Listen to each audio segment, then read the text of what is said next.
माय माऊली नमस्कार. 18 पुराणातील एक पुराण श्री गरुड पुराण महात्म्य कथासार अभिवाचन करत आहे. अध्याय 11वा. प्रथम श्री शिवशंकराला नमस्कार करून प्रारंभ करते. ओम श्री परमात्मने नमः. अध्याय 91. आयुर्वेद. भगवान धन्वंतरी सुश्रवतास सांगता की मी आता संपूर्ण रोगाचे मूळ अर्थात रोगाचा उद्भव कसा होतो त्याबद्दल सांगतो. याबद्दल वर्णन आत्रेय आदी श्रेष्ठ मुनींनी तत्वपूर्वक आधीच सांगितले. कोणत्याही प्रकारचा विकार म्हणजे वाईट रोगच असतो. ज्वर ही सुद्धा एक व्याधीच होय. त्यालाच यक्ष्मा, आतंग, गदा अशी समान अर्थक नावे. कोणत्याही प्रकारच्या रोगास समजण्यासाठी त्याची 5 प्रकार परीक्षा केली जाते. ते 5 प्रकार कुठले? सर्वप्रथम रोगाचे निदान केले जाते, पूर्वरूप पाहिले जाते, मग उपशय, संप्राप्ती या सर्वांमधून रोगाची निश्चित परीक्षा केली जाते. उत्पन्न होणारा कोणताही रोग हा शरीरातील एखाद्या दोषामुळे उद्भवत असतो. प्रथम त्याचे स्वरूप अगदी अल्प असल्या कारणाने त्या रोगाचे निश्चित निदान होऊ शकत नाही. परंतु जसजसा रोग प्रगट होऊ लागतो, त्याचे स्वरूप प्रगट होऊ लागते, तेव्हा त्यास रोगाचे स्वरूप म्हटले जाते. यालाच लक्षण, चिन्ह, आकृती अशी नावं. व्याधास विपर्यस्त करण्यासाठी दिलेल्या औषधांचा उपयोग सुखावह होतो. याच व्याधीचे उपक्षय म्हणतात. यालाच आत्म्य असे नाव. ज्या औषधाचा गुण उलट व्याधी वाढवतो त्यासच उपक्षय म्हणतात. यालाच सात्म्य असे नाव. जसजशी रोगाची निवृत्ती होत जाते त्यास संप्राप्ती म्हणतात. भगवान धन्वंतरी पुढे म्हणतात की मी आता आपणास 8 प्रकारच्या ज्वराविषयी कथन करतो. व्यासदेवांचे मत असे आहे की सर्व रोगांचे मूळ कोठा साप न होणे हेच. अहितकर वस्तूंच्या सेवनामुळे असे रोग उद्भवतात. मनुष्य शरीरात 3 प्रकारचे प्रमुख दोष असतात. ते म्हणजे वात, पित्त, कफ, ह्योत. यांच्यामध्ये सुद्धा वात जास्त प्रबळ होय. म्हणून मी सर्वप्रथम वायूमुळे उद्भवणाऱ्या रोगांची कारणे सांगतो. अति उष्ण, आंबट, वृक्ष असे भोजन केल्याने, धावण्याने, रात्रीच्या जागरणाने, उंच स्वराने सतत बोलण्याने, अतिशय भय, शोक, चिंता सतत भोजन केल्याने वायू उत्पन्न होतो. आता पित्त कशामुळे उद्भवते? ते एका खारट, आंबट, तिखट, फार गरम, जळजळ निर्माण करणाऱ्या पदार्थांच्या सेवनाने शरद ऋतूत पित्तडोके वर काढते. आता कफ निर्माण कशाने होतो? त्याचा जोर होण्याचा समय याच्याबद्दल ऐका. फार गोड, आंबट, खारट, स्निग्ध पदार्थाच्या सेवनाने, अजीर्ण झाल्याने, दिवसा झोपल्याने, वसंत ऋतूच्या दुपारी किंवा रात्री हा विकार जोर देतो. आता मी या 3 नाही दोषांमुळे होणाऱ्या विकारांसंबंधी सांगतो. वात, पित्त, कफ तिन्हीपासून जो विकार उद्भवतो त्यास संनिपात म्हणतात. संकीर्ण भोजन, अजीर्ण, विषकर भोजन अर्थात जे पदार्थ परस्पर विरोधी गुण बाळगतात, म्हणजे उदाहरणार्थ खीर आणि दही असे पदार्थ लागोपाठ सेवन केले की 3 प्रकारचे दोष उद्भवतात. अध्याय 92. ज्वराचे निधन. भगवान धन्वंतरी म्हणतात की सर्व प्रकारच्या ज्वराचे ज्ञान होण्यासाठी त्याचे निदान कसे करावे यासंबंधी वर्णन करीतो. हा ज्वर सर्व प्रकारच्या रोगांचा स्वामी, तसा मृत्यूचा मित्र अर्थात ज्वर मनुष्याचा अंत करणारा. ज्वर हा दक्ष प्रजापतीवर क्रोध करणाऱ्या भगवान शंकराच्या मस्तकावरील 3ऱ्या नेत्रातून उत्पन्न झाला. ज्वराची पूर्णता मोहामुळे होते. ज्वर कुपथ्याने निर्माण होतो. अत्यंत क्रूर नानाविध योनीमध्ये वास करणारा होय. हत्तीच्या ज्वरास पाकलस नाव. हत्तीच्या ज्वरामध्ये पाकलस नाव आहे. तर घोड्याच्या जातीस येणाऱ्या तापास अलर्क म्हणतात. कोंबड्यांच्या ज्वराचे नाव इंद्रा मदस. छातीत दुखणं, उलट्या होणं, खोकला होणं, शरीर थंड राहणं, सर्व शरीरास वेदना होणं ही सर्व लक्षणं कफाच्या दोषामुळे दिसतात. काही वेळेस कफाची सारी लक्षणे क्षीण होतात, तर काही वेळेस त्यांचा जोर खूप वाढतो. तोंडात चव न येणं अशामुळे कफ लवकर बरा होत नाही. भूक न लागणे, तोंडास अधिक प्रमाणात लाळ निर्माण होणे, उष्णता वाढणे, लघवीस अधिक वेळा होणे ही सारी लक्षणे पापज्वराची होय. डोके दुखणे, मूर्छा येणे, मळमळणे, अंगाची जळजळ, थंडी वाजणे, जांभया अधिक येणे अशी लक्षणे पित्ताबरोबर वात पण झाल्यास दिसतात. ताप कमी झाला असून तोंडास अरुची, सांधे डोळे दुखणे, श्वासोच्छ्वास कमी गतीने होणे, खोकला असणे, थंडी वाजणे, आळस, जडपणा वाढणे, डोळ्यांपुढे अंधारी येणे, ग्लानी असणे ही सर्व लक्षणे कफाबरोबर वातही असल्यास दिसतात. आणि थंडी वाजणे, घाम येणे, अंगाची लाहीलाही होणे किंवा कधी घाम येणे तर दहा होणे, तहान लागणे, खोकला येणे अशी लक्षणे जर दिसली तर ती कफ व पित्त दोन्ही दोषांमुळे झालेली होईल. कधी कधी शरीराची सारखी लाहीलाही होत असते, दिवसा झोप, रात्री जागरण होत असते, डोळे तीक्ष्ण होतात, कान दुखणं, खूप थंडी वाजणे, जीभ खरखरीत होणं, सांधे दुखणं, ताप येणं, थुंकीमुळे रक्तपित्त, खूप तहान लागणे, छाती दुखणे, कधी मल अधिक फारत येणे, कधी अनेक अल्प प्रमाणात उत्कर्षण होणे, क्षीणता येणे, आवाज बदलणे किंवा असंबद्ध बडबडणे, घशात घरघर होणे, सर्व लक्षणाचा अभिन्यास सन्निपात म्हणतात. सर्व लक्षणांनी युक्त ज्वर सन्निपात म्हटला जातो. तो फार परिश्रमानंतर बरा होतो. अशा प्रकारे वात कफामध्ये थंडी, अंगाचा दाह दोन्ही होता. त्याच वेळेस गार पाण्यात, गार वाऱ्यात गेल्यास पित्तामुळे कफ निर्माण होतो. पित्त शांत झाल्यावर मूर्छा वगैरे येते. दाह वगैरे होत असल्यास ग्लानी, आळस वाटतो. भाग 93. चिकित्सेचे विभिन्न योग. श्री रुद्र म्हणतात की अशा प्रकारे विष्णूचे अवतार भगवान धन्वंतरीने शंकराला रोगाचे उपशमन करणारे अनेक प्रकार सांगितले. श्री हरिशंकरास काय म्हणतात? सर्व प्रकारच्या ज्वरामध्ये सर्वप्रथम लंघन करावे. काय करावं?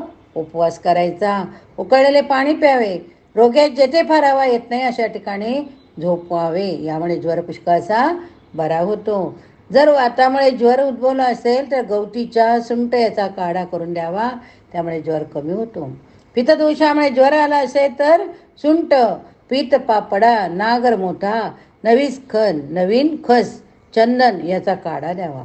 कफामुळे उद्भवणाऱ्या ज्वरासाठी आल्यास दमासा, सुंठ याचा काढा द्यावा. सर्व प्रकारच्या ज्वराचे शमन करण्यासाठी पित्त पापडा, सुंठ यांनी युक्त कात उपयुक्त कार्य करतो. किराईत, एरंड, गवती चहा, सुंठ याच्यासह असलेला कात पित्त दोषाचे, त्यापासून आलेल्या ज्वराचे शमन करतो. भाग 94. नारायण भक्तीचे कथन.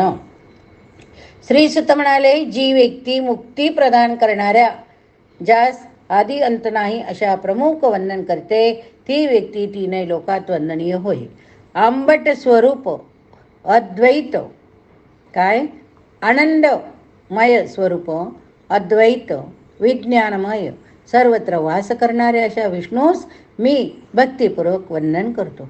जो सर्वांच्या हृदयात निवास करून सर्वांची शुभ अशुभ कर्म तटस्थतेने पाहतो, त्या सर्वांचा साक्षीदार विष्णू यास मी नमस्कार करतो. हे भगवान जगातील सर्व क्षुद्र लोकांचा उद्धार करतात. आकाशात भरून आलेल्या काळ्या ढगाप्रमाणे कृष्णवर्ण असणारे तीनही लोकांवर स्वामित्व ठेवणारे असे जे विष्णू, त्या विष्णूला एक वेळ श्रद्धापूर्वक केलेला नमस्कार अत्यंत पापी मनुष्याला देखील उद्धारणारा असतो. भूमीवर दंडवत घातल्याप्रमाणे जो मनुष्य भगवानास वंदन करीतो त्यास परमगती प्राप्त होते. असे भाग्य हजारो यज्ञ करणाऱ्या सुद्धा प्राप्त होत नाही. उठता बसता कोणत्याही स्थितीत जो एकदाच नमो नारायण, नमो नारायण, नमो नारायण असा मंत्र म्हणून नारायणा शरण जातो, त्याचे कल्याण होते. नारायण हा शब्द एकदा जरी उच्चारला तरी मनुष्याची वाणी आज्ञाधारक होते, अर्थात नारायणाच्या भक्तीत रमून जाते. अशा या शब्दाचा अद्भुत चमत्कार आहे. भगवान विष्णूची महत्ता अवर्णनीय.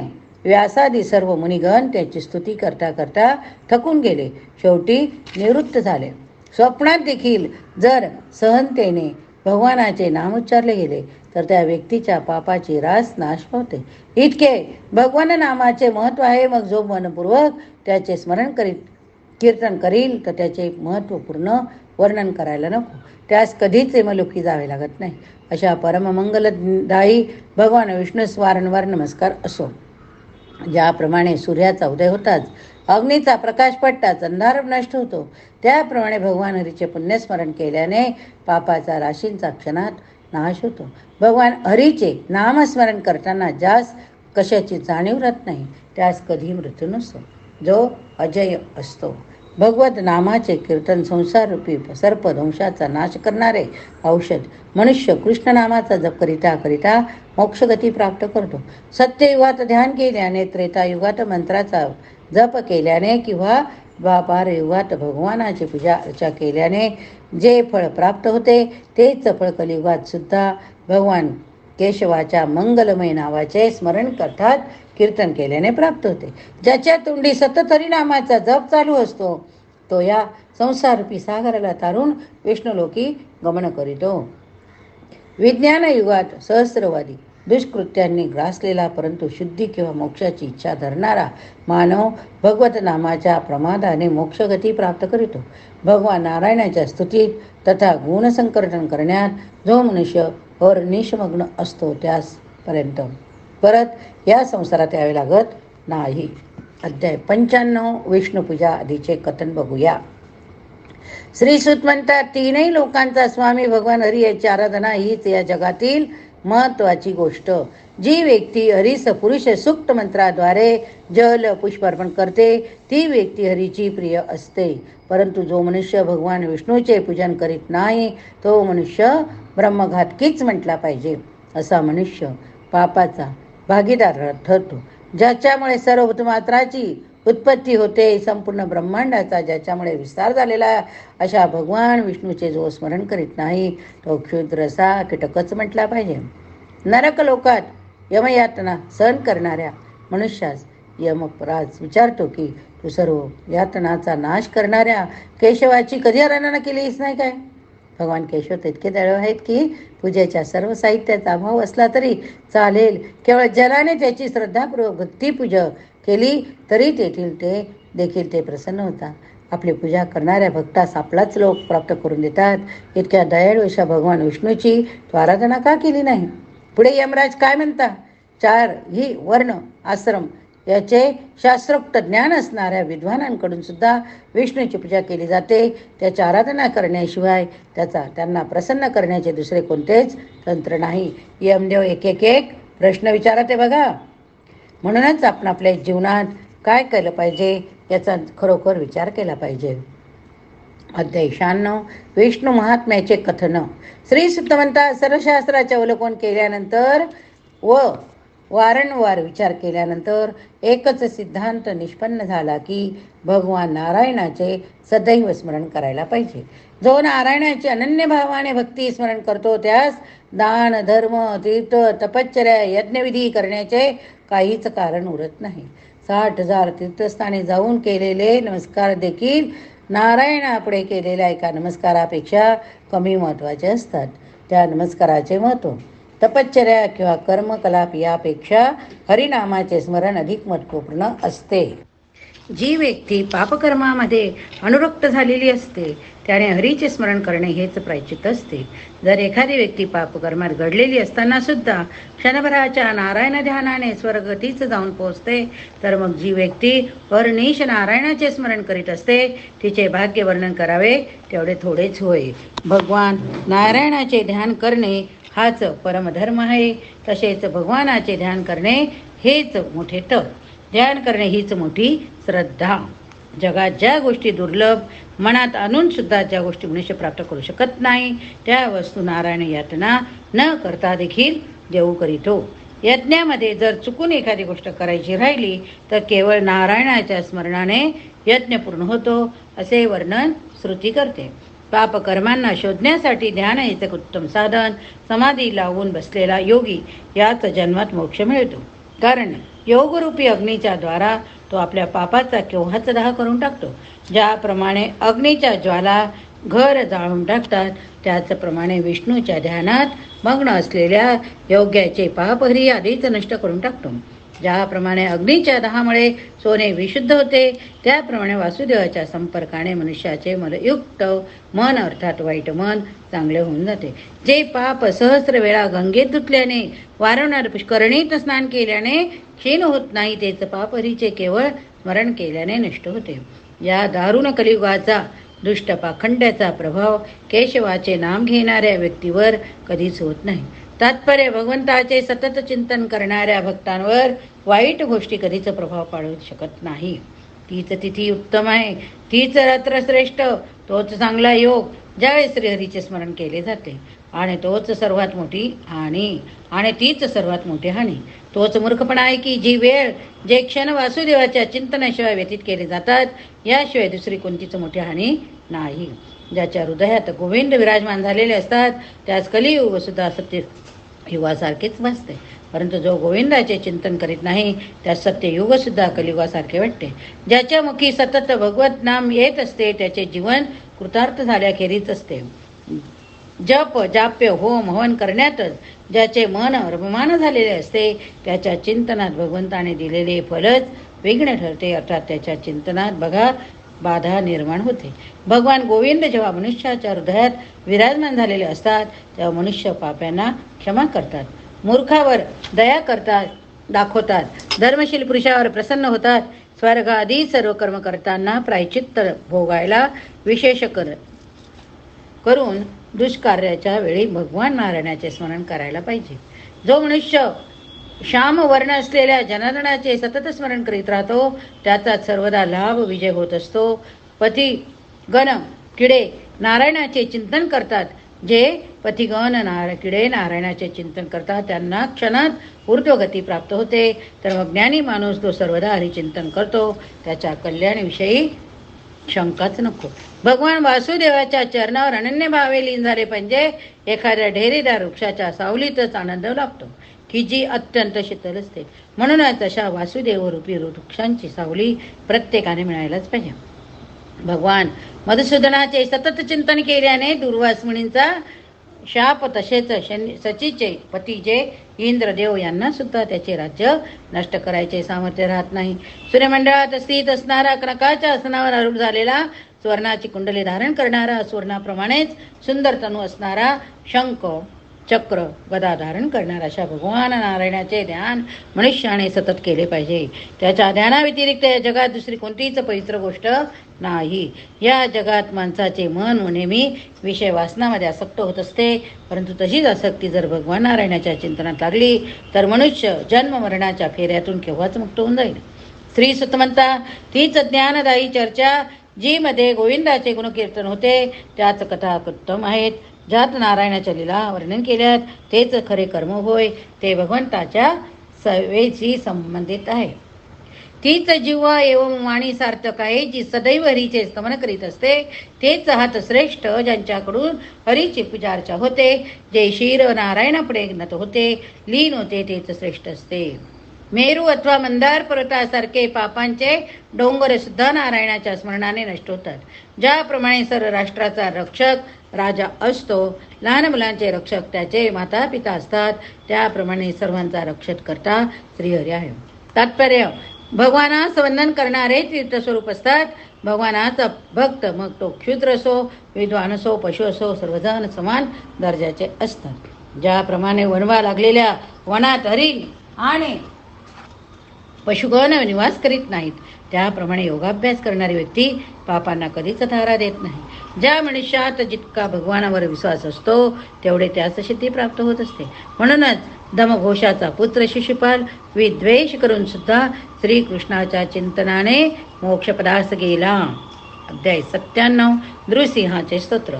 श्री सुत शौनकास म्हणता की शिवाकडून झालेली नृसिंहाचा स्तुती मी आता तुला सांगतो.